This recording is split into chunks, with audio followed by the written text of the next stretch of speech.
কত মারা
Minutes to realize it.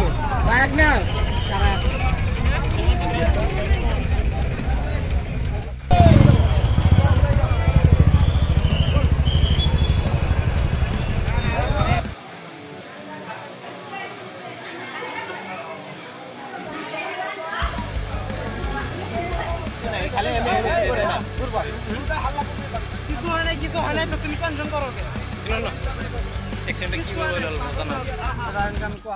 Media hello karo. Media hello karo. Media na. Am public e pabo na. কতজন accident হয়েছে কেন কি হলো? এই ট্রাকখন আহি আছে খাৰাপিটাৰ পৰা মঙলদৈ পিনে যাই আছে। এখন বাইক এতিয়া কোনফালৰ পৰা আহিছে বাইকখন ট্ৰাকৰ তলত সোমাইছে। এতিয়া ল'ৰাজন মানে ছিটকি গৈছে। ল'ৰাজন ছিটকি গৈছে। ছিটকি যোৱাত মানে এতিয়া ল'ৰাজন খাৰাপিটিয়া হস্পিটেললৈ পঠোৱা হৈছে। বৰ্তমান চিকিৎসাধীন হ'ব গৈছে। আজি বিশ্বকৰ্মা পূজা। আজি বিশ্বকৰ্মা পূজা। পাব্লিকৰ বহুত হুলস্থুল, গাড়ীবিলাক জাম হৈ গৈছে। জাম হৈ আছে। আহিছে ধোলা থানাৰ পৰা এতিয়া আহিছে, আহি গাড়ীখন যাব দি আছে। বাইকটো এতিয়া গাড়ীৰ তলতে আছে। বাইকটো গাড়ীৰ তলতে আছে, এতিয়া পৰি আছে। আৰু ট্ৰাকখন তলতে ৰখোৱা আছে, বাইকটো গাড়ীৰ তলতে আছে। যিজন বাইকত আছিল ল'ৰাজন কি ইনজুৰ হৈছে ন? ইনজুৰ হৈছে অলপ, মানে খাৰপেটীয়া হস্পিটেলত পঠোৱা হৈছে অটো ৰিক্সা। এতিয়া আজি বিশ্বকৰ্মা দিনত এনেকুৱা ঘটনা আছিল, আমাৰ ব্যস্ত হৈ আছিল। মানুহ ব্যস্ত, ভিৰ বেছি। ভিৰৰ কাৰণে এইটো হৈছে। যদি ইমান জাম মানুহৰ ভিৰ নাথাকিলে এই এক্সিডেণ্টটো কিজানি নহ'ল হয়। প্ৰশাসন থাকিব লাগিছিল।